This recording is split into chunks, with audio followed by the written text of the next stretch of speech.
Welcome home to USA Global TV and Radio, a place where dreams take flight, with authentic storytelling, diverse perspectives and meaningful conversations, where global stories unite and bridges are built beyond all borders. Discover world-class education, entertainment, hope and inspiration. Together, we're building bridges worldwide. Subscribe to our channel, USA Global TV. Download our app, USA Global TV. Be our guest or join our team. Visit usaglobaltv.com. Thanks to our founder and executive producer, Dr. Jacqueline Kerbeck. Music score by Yeffy Tang from Cloud Road Music. Voiceover artist Mike Porter. Creative direction by Paul Garcia. USA Global TV and Radio, your home for global connection. All rights reserved. This video and its contents are the exclusive property of USA Global TV and Radio. Unauthorized use, duplication or redistribution in any form is strictly prohibited.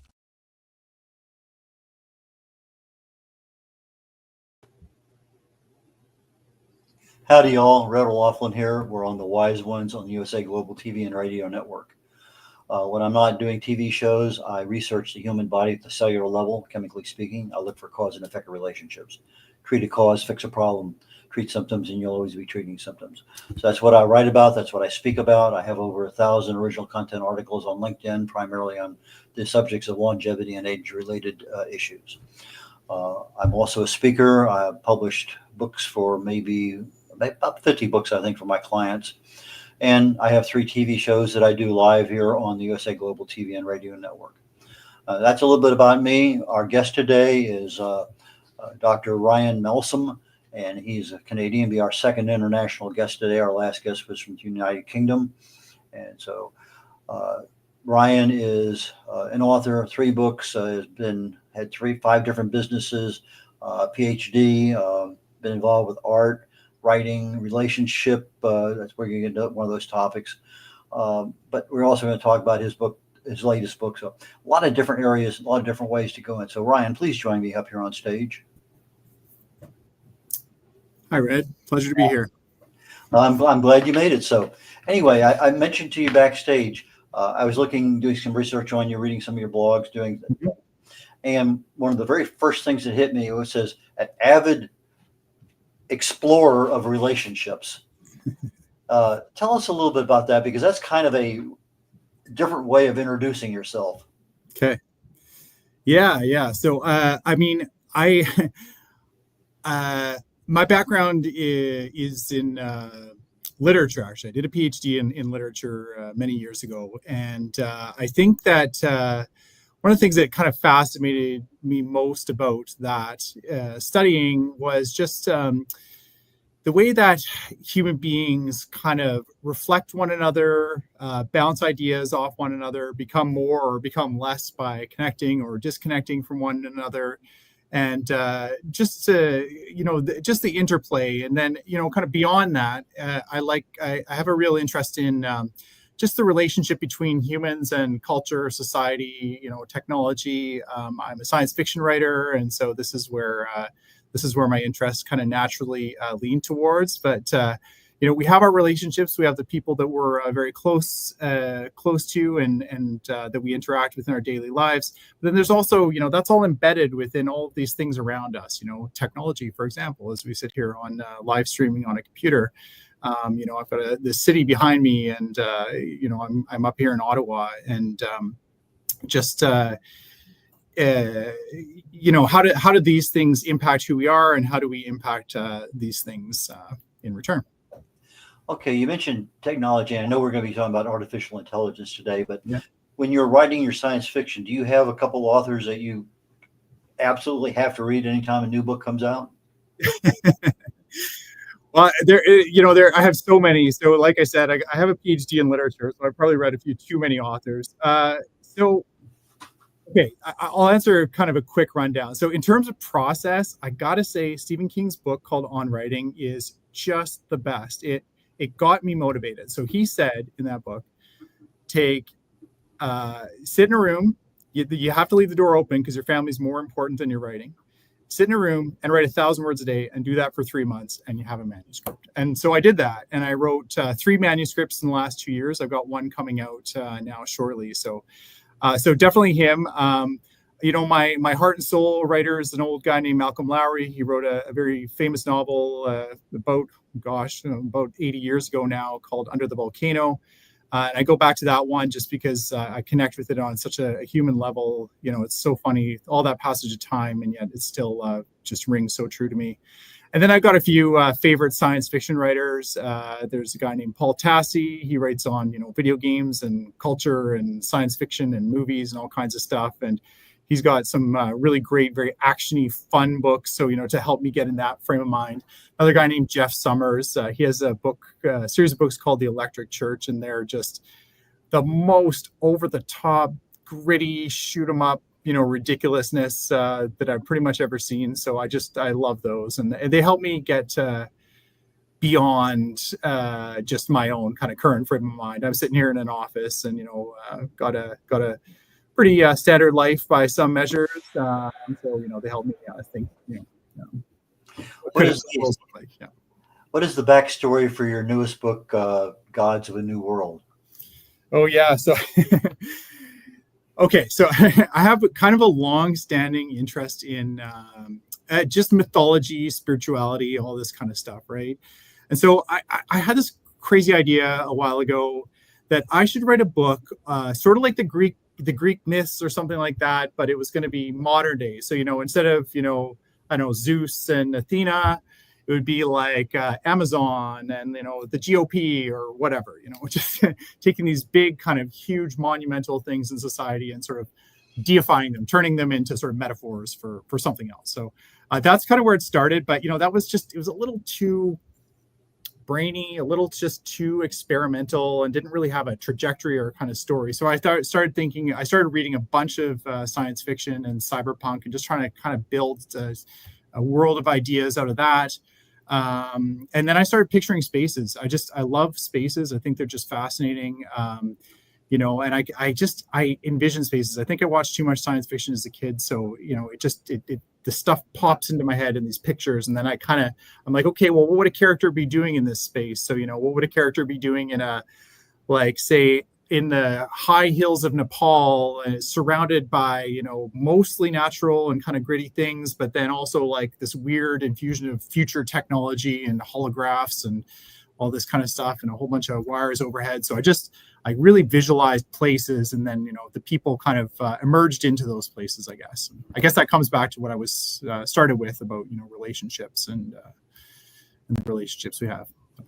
It's interesting because our last guest on my show, The Corner Bookstore, is from Nepal.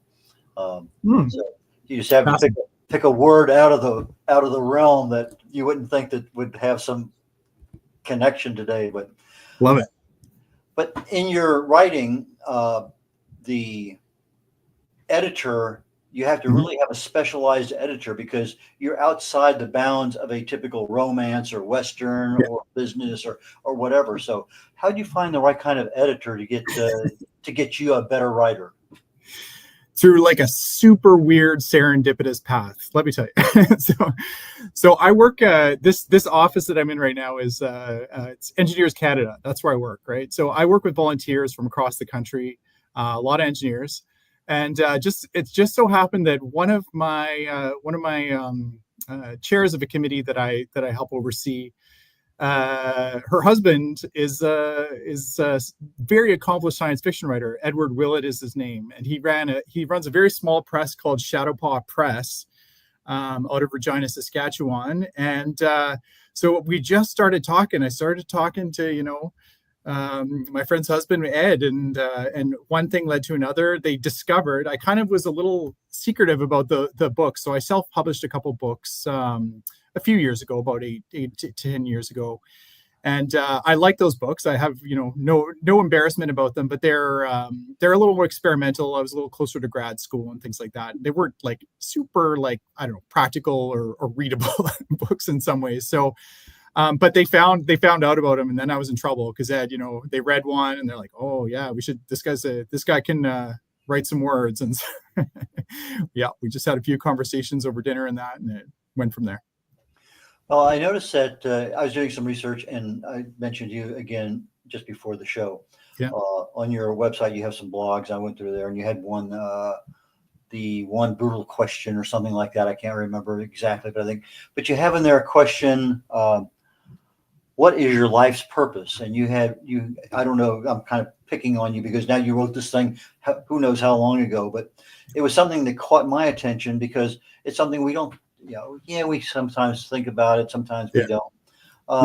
Any thoughts you want to pass on to our audience with regard to, quote, that one brutal question? Well, let me see. I mean, I think that we probably go through life a fair bit. I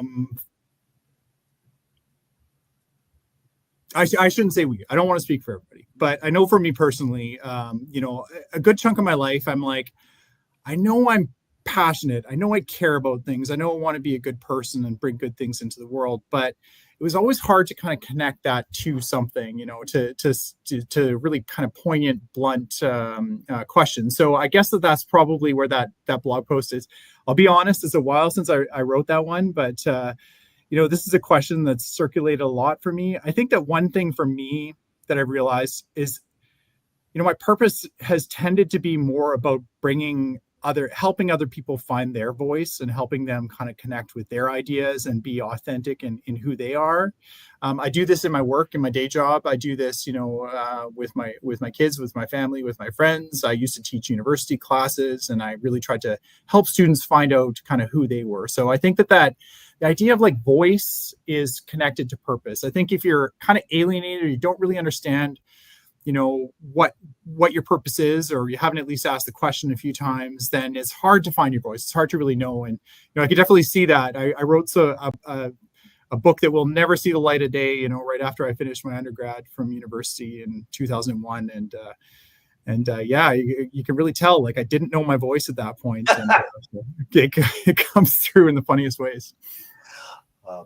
That's so true, because I think a lot of us have those kind of situations, and and as you said, you'll never see the light of day. So, not a problem. Please no. Okay, so how long did it take you to write Gods of a New World? Yeah. So, like I said, I used the Stephen King method. So it took me exactly 3 months, 90,000 words. So that was my target. That's what I hit, more or less. But there's a process after that. So I spent a summer, it was just a lovely thing to do, honestly. I kind of carved out a bit of time before kids went to bed, a little bit of time in the evening and that, and just kind of plotted away at it for 3 months, set it aside for a while, and actually started another project while it was on the back burner.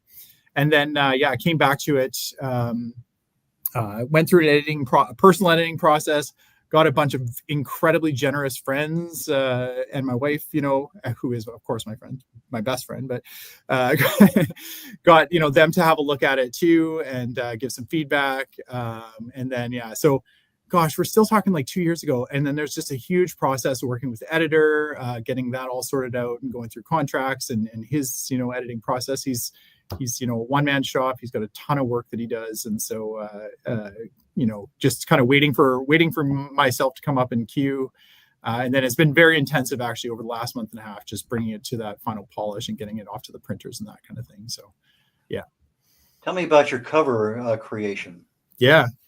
So speaking of using AI to, mess around with covers, it's kind of a really funny story. So I had been identified as an author that was going to be kind of get some extra promotion. I was put on something called the National Hot List by a literary press group in Canada. So that was really exciting for me.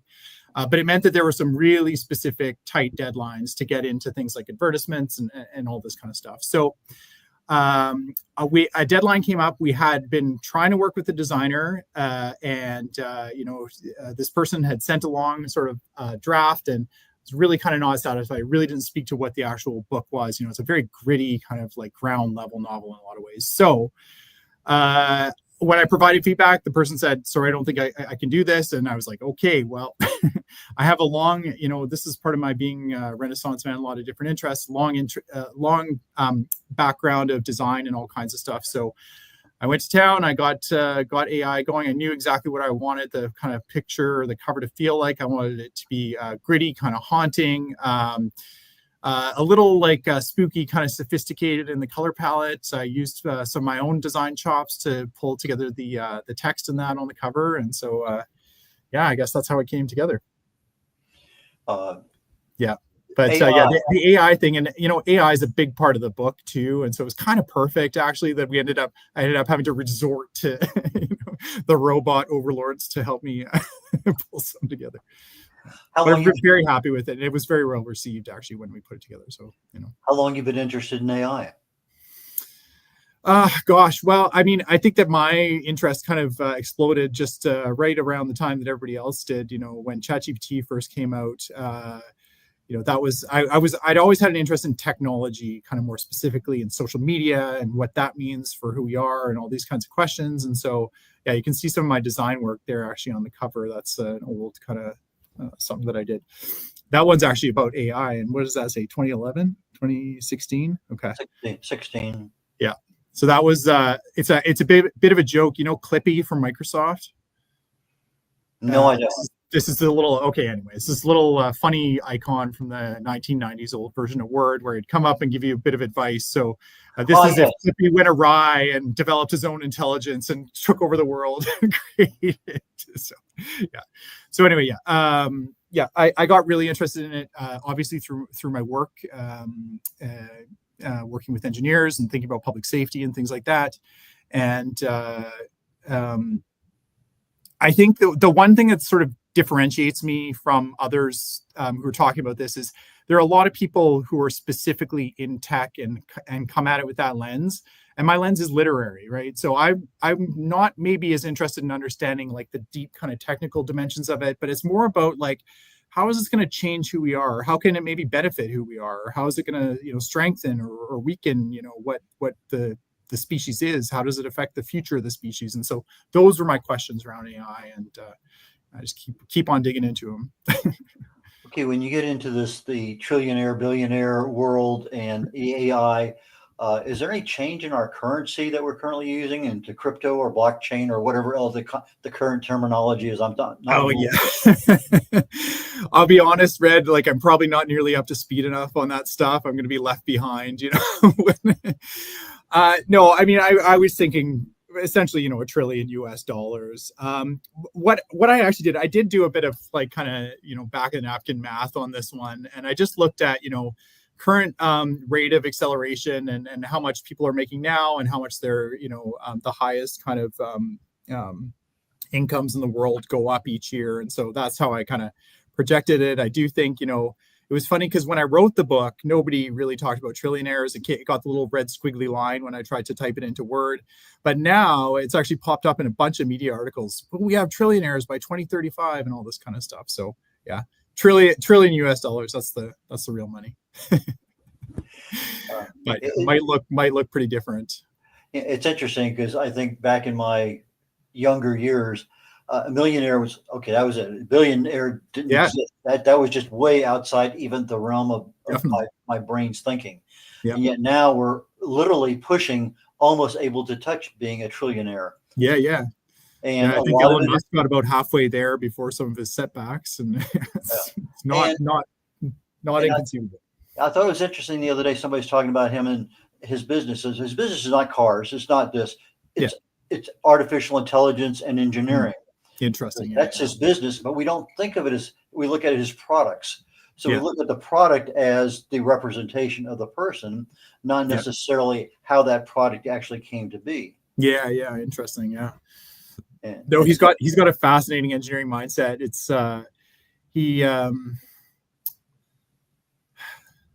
I liked it when he was focused on products. I think, I find him a little harder to kind of get behind it, but I think, he probably did a lot of good for the world by making, electrical vehicles kind of feasible and things like this. So, I'll give the man credit where it's due for those things. I think he, well, anyway, we all have our times where things don't work as well, but but no, I do think like one thing I've learned about engineering is like engineering is not like a specific activity. It's like there's a mindset, and in the work I do here, it's it's all about like ethics and protecting the public and understanding what they need. But there's also the kind of flip side of that, and I think this is probably like emphasized a lot with somebody like Elon Musk, which is just the innovation side. It's like, how far can you push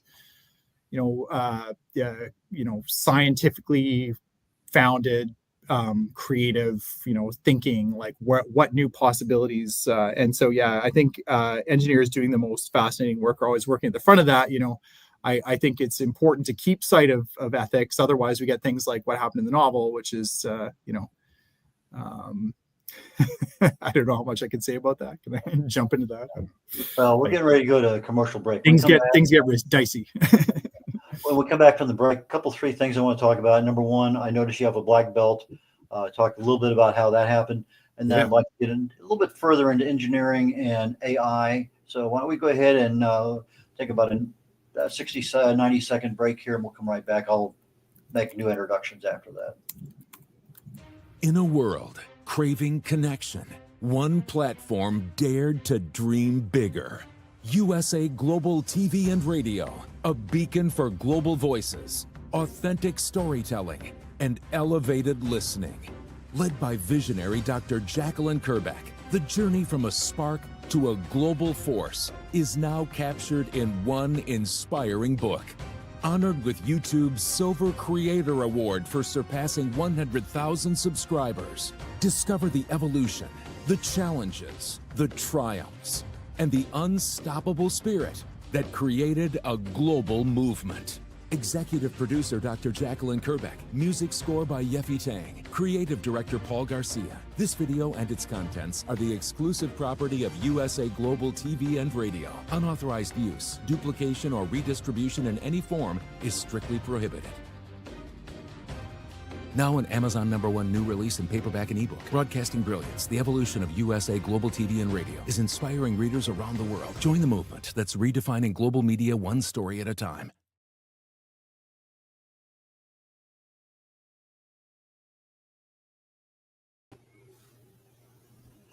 Howdy, Red Laughlin back here on the Wise Ones on the USA Global TV and Radio Network. My guest today is Dr. Ryan Melsom. He's from Canada, and we're talking about his book, his background, his engineering, artificial intelligence, a lot of different areas. So, Ryan, please join me back up here on stage. Hello again. Black belt. Why? How did that happen in the midst of everything else that you were doing? Yeah.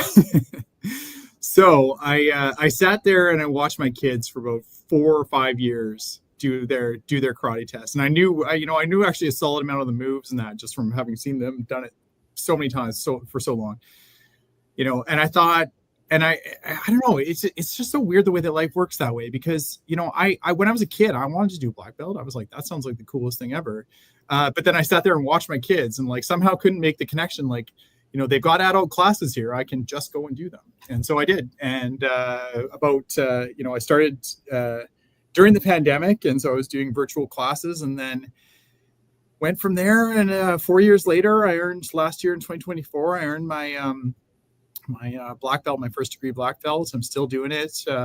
Very happy. I don't think I've ever been stronger. I might not look as good as I did when I was younger, but it's fascinating. And just the element of like discipline and discovering like how much further one can push themselves, showing up on the hard days and the easy days, all this stuff is just, it's character building. It's fun, it's exhausting. And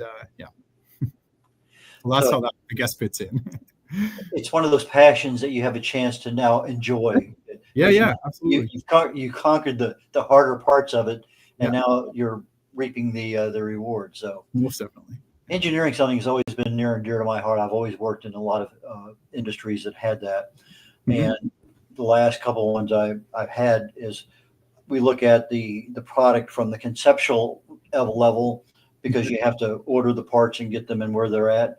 Now put them together, stock them, etc. Test them, maybe not market them because that's a sales job to get the jobs, but then you also have to retire them. And we're seeing a lot of things where you have a product, but how do you retire a Tesla or something else? How do you retire the big batteries? Is there a recycle program for them? So when you're looking at engineering, most of us just have a very narrow focus on some aspect of the cycle. Yeah. But you were talking earlier about it's a bigger mindset than just putting a blueprint together. Yeah, and this is like a kind of key question, because there's like ideas like infrastructure resilience and kind of like long-term, planning. There's planning, and again, like I'm not an engineer, and I don't want to pretend for a second that I am, but I work consistently with engineers, so it's like rethinking things that there was always this idea of like looking at the historical data and approaching things that way, but the world has changed a lot, and with things like climate change, and that, like, the storm that you used to plan for a 30-year storm and things like that, suddenly it becomes the 100-year storm, because that's happening on a more regular basis. 100 years not the 100-year anymore. So it's a big question, and it's hard because I work with engineering regulators, and they their main goal is to protect the public, but what's the scale of that protection of the public, right? So like if you say develop a car, like are you required to have some way to like dispose of the components, or recycle the components after the usefulness of that vehicle is done, and things like that. So yeah, this question of like, what's the kind of scale we're planning for? I mean, I think this runs across like our species right now. Like, are we just trying to make it through the year? It felt like that a lot during the pandemic. Or are we doing something bigger? Are we trying to think bigger and like think, what's the world going to look like in 1,000 years? I went to Europe last month. It was just one of these fluky things that I was so lucky to get to do. But there, when they're planning infrastructure and when they're planning like parks projects and things like that, like they want to make stuff that lasts 1,000 years. It's such a unique mindset. I think in North America, we approach things a little differently. So, yeah. Product safety is a big issue, particularly when you're in the design end of anything. Yeah. And in the process of talking to you today, Ryan, I was thinking, what about product liability when you have AI as the primary designer? I don't even know how is that something that you all even talk about? Yeah, most definitely. Yeah, I'm writing a paper on that right now. So this is probably how I do a lot of research for my my secret life as a writer here. But yeah, no, we're looking just exactly that question: who is liable? It's like, so there's an interesting case in the States. I think it's called Section 231. Anyway, don't need the details too much there, but it's a question of like, is it the user who's liable? Is it the provider who's liable? Or is it the designer who's liable? So in that case, even though there can be all these kinds of, manipulations and things like that going on behind the scenes, it's ultimately the user who's liable for kind of misuse of something. So if you post, I guess, something that's breaks the law or whatever, it's not, the platform has no accountability, the designer has no accountability. So yeah, but this is a big question, and it's interesting to see like where it's going to lie. So like one of the in one of the other manuscripts I've written in the last few years, like there's somebody who has a job which is basically like a bullet taker for AI, right? So like AI is going to get it right like most of the time, probably better than most human beings can, and like that ratio is going to only improve over time with things like engineering. But then, if something does go wrong, there is that question of accountability. And that's where like, the professions come in right now. There's somebody who you can say like, look, you didn't do your work properly here, and it's had these impacts, and, you're liable for that. So, I think ideally what we're doing is like using these tools to collaborate, to probably push our own thinking further, to innovate. But at the end of the day, like, there's a sense that like, at least currently, a machine is not, considered any kind of, conscious being. And so, people still have a pretty important role to play there. Well, I know a lot of authors, now when I say a lot of authors do not want to use AI for whatever, spell checkers and things like that, grammar checkers. But they have the, it's my baby, it's my intellectual property. I don't want to share it, but I find that I can take what I've written, it's already my intellectual property, put it into AI and say, proofread this for 7th grade level. Yeah. Because I write a lot of technical stuff. I want to be able to have somebody else understand what I'm saying. And so I think there's a it's a tool. It's like anything else. A hammer doesn't matter.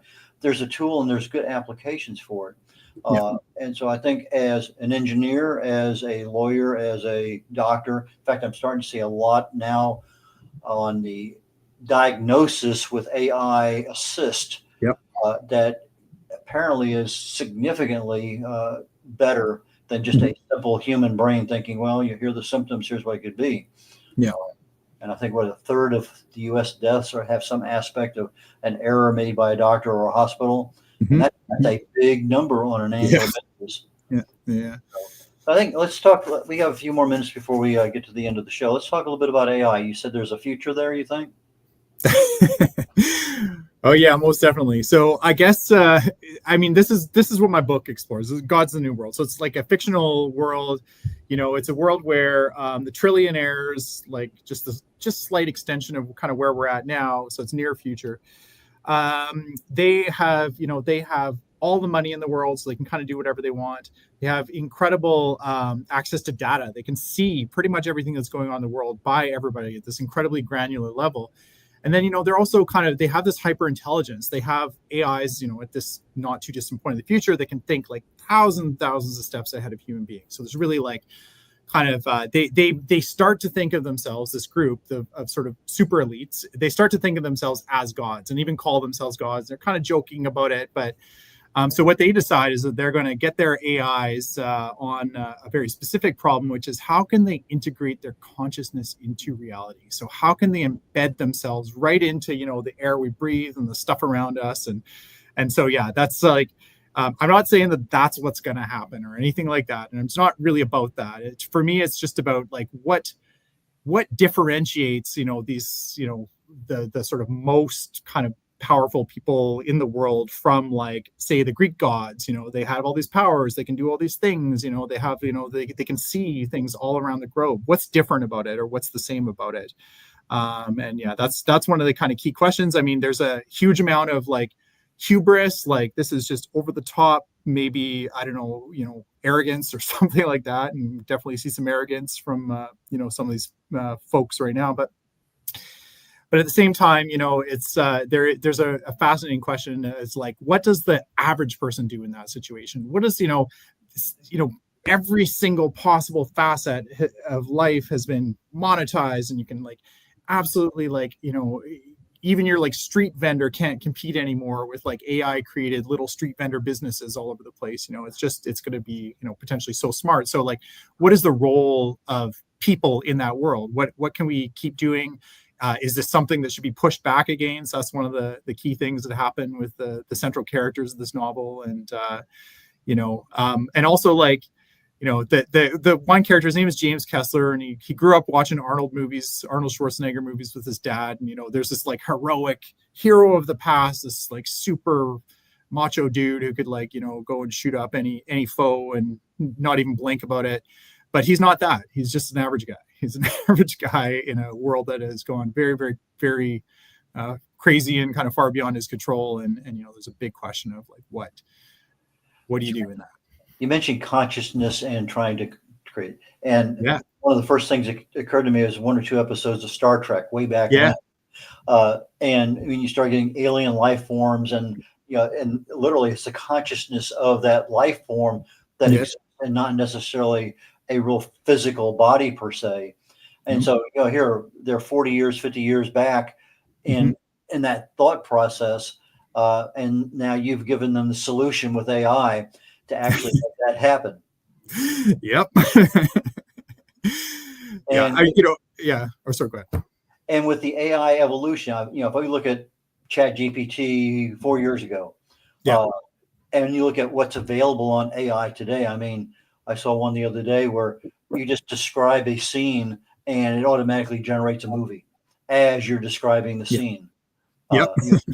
Pick a person, a place, a theme, a location, it doesn't matter. And here is the actual movie being developed as you're talking. And we would never, I mean, that's something that's even beyond, having the watch that has the video thing on from Dick Tracy way back when. So it's just, the AI from Star Trek. And in fact, one thing I saw yesterday, why isn't it on Star Trek they don't use seatbelts? I have no idea. Yeah, we talk about safety. The AI just protects them so much. It's like they're in a cocoon all the time. Yeah. So I guess you're going 1,000 million miles an hour and you don't need a seatbelt. Okay. Not a problem. But anyway, the AI, as you see it, is this going to be a follow-on in your next book, or are you going to go slightly different, or are you going to create a new AI? Yeah. So, well, I can tell you, like, just kind of roughly speaking. So I wrote one book that's more like a gothic, medieval kind of apocalypse thing, where there's a demonic invasion of the world, and people from competing systems of belief have to come together. So there's like a priest, there's a witch, and there's an Eastern monk, like sort of like a Buddhist monk or something like that. And they're like, they have to basically collaborate, put their heads together to, you know, somehow try to stem this terrifying invasion that's going to happen. So yeah, so that's, you know, it's funny because it doesn't seem like an AI book, but maybe it is. I mean, maybe this is just like different ways to kind of wrap my head around this idea of like some big overwhelming force that, you know, people kind of have to think what they're going to do about it. The other one that I wrote is about, again, like, so basically there's a kind of demon lord who's discovered a way to leech the life force of humanity through people's devices. And so there's this sort of plague that's happening across the world. So I branch out, you know, a lot. I don't think that, like, I'm not like set on like AI specifically. I think what I am fascinated with there, and that kind of keeps on coming up in a variety of ways, is like just this idea of like just the force of overwhelming change, you know, this force of like something so big and so kind of inconceivable that like and then just like how does that, you know, how does that impact like an individual, and how does that impact like our relationships, to come back to it, you know, how does it impact like the world we live in, and how does our purpose change and all that kind of stuff, amidst these huge kind of historical or even bigger than historical kind of forces. So, yeah. Okay, so I can expect from you a Borg cube with intergalactic alien AI. You betcha. We'll love it. To me, it's just metaphors. Yeah. Brian, how do people buy your books? How do they get in touch with you? Yeah, for sure. So I am my books are available through all major retailers. You get them on Amazon, Barnes Noble. I don't know what the biggest bookstores are down there in the States, but certainly Chapters Indigo up here in Canada. So that's where you can find those. Yep, there it is. And it comes out July 29th, so it's not out yet, but you can pre-order anytime. And you know, if you like it, please spread the word. If you want to connect with me, or, you know, start a conversation, I'm available. I'm mostly active on Blue Sky right now. I love the community there. I think there's a lot of really interesting, engaged folks on there right now. So, you know, please, by any means, reach out to me there. And I have a Facebook page. Both of these are just at Ryan Melsom. So they should be fairly easy to find, or you can search me in the search bar. And yeah, and I do have my website, ryanmelsom.com. Red, you dug through it. As I said, like it's been a little bit. I think if you look at some of the date stamps on those, but yeah, a lot of exploration on there. And who knows? Maybe if the book takes off, I can spend a little more time blogging again. I certainly love it. It's just, you know, so many things to do.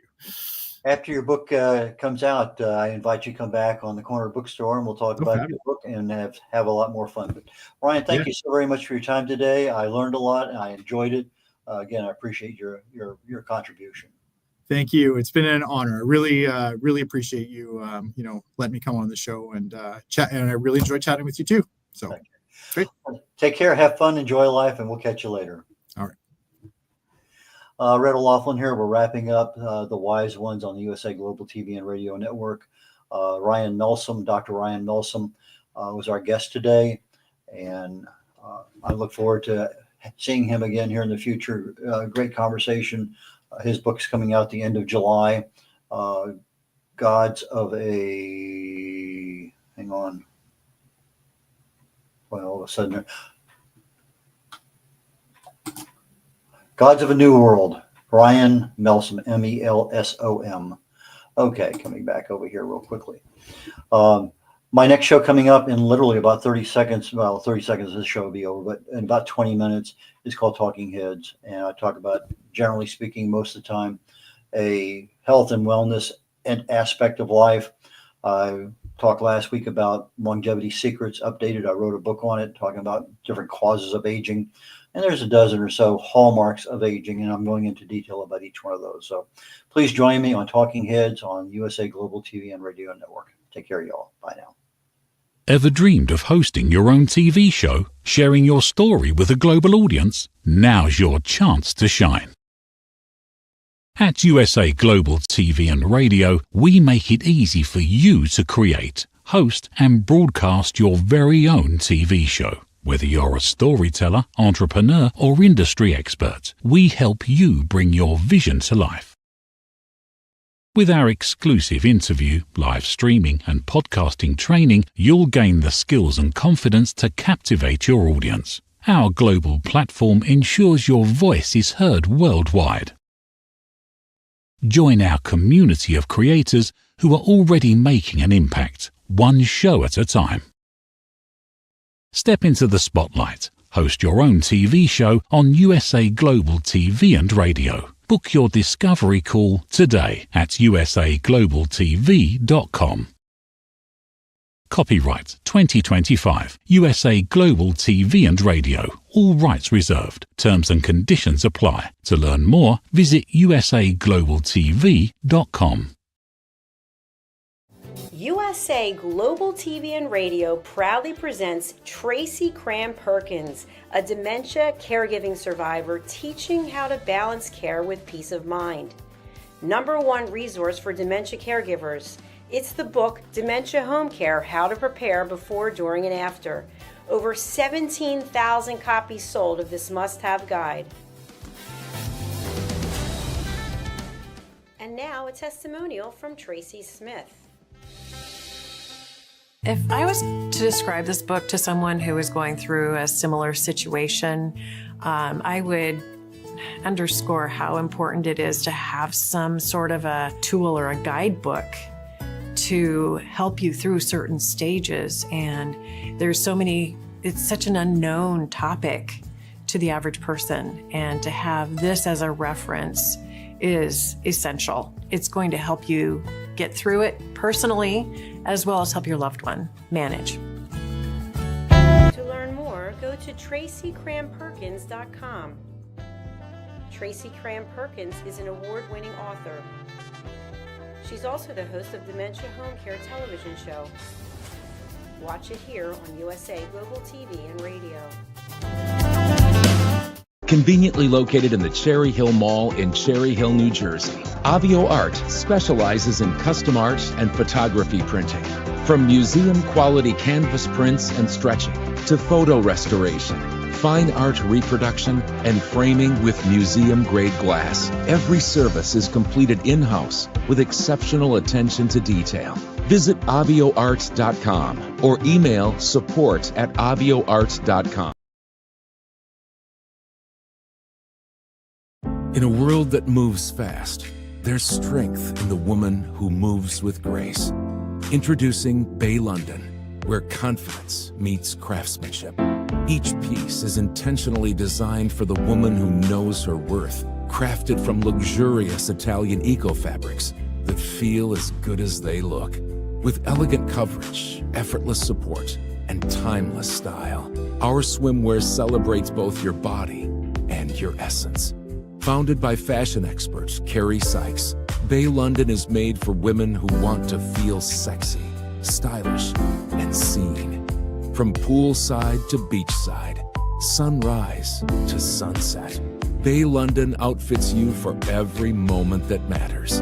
Because beauty isn't about age, it's how you wear your confidence. Bay London, confidence, elegance, effortless luxury. Visit baylondon.com. Act now for your exclusive friends and family discount of $35. Scan the QR code. Bay London, where confidence meets craftsmanship. Proud sponsor of USA Global TV and Radio. Thank you, viewers and listeners of USA Global TV and Radio, for joining us today. We're honored to have your time and attention as part of our global community. At USA Global TV and Radio, we believe in the power of authentic conversations, meaningful connections, and creating a world of possibilities together. Want to be part of something bigger? Join our team of elevated listeners at usaglobaltv.com, a space where your voice matters and your ability to listen transforms relationships. Stay connected with us across all our platforms for thought-provoking discussions, expert insights, and empowering stories. Subscribe to our channels at youtube.com/c/USA-Global-TV. Follow us on social media and explore the endless opportunities we're creating for growth, learning, and inspiration. Together, we're not just broadcasting, we're building bridges and changing lives one conversation at a time. For inquiries, contact us at info@usaglobaltv.com. Music by Johnny Dyes. Produced by Executive Producer and Director Dr. Jacqueline Kerbeck. Voiceover by Mike Porter. Creative Direction by Paul Garcia. All rights reserved. Copyright 2025. Visit usaglobaltv.com to view our full terms and conditions.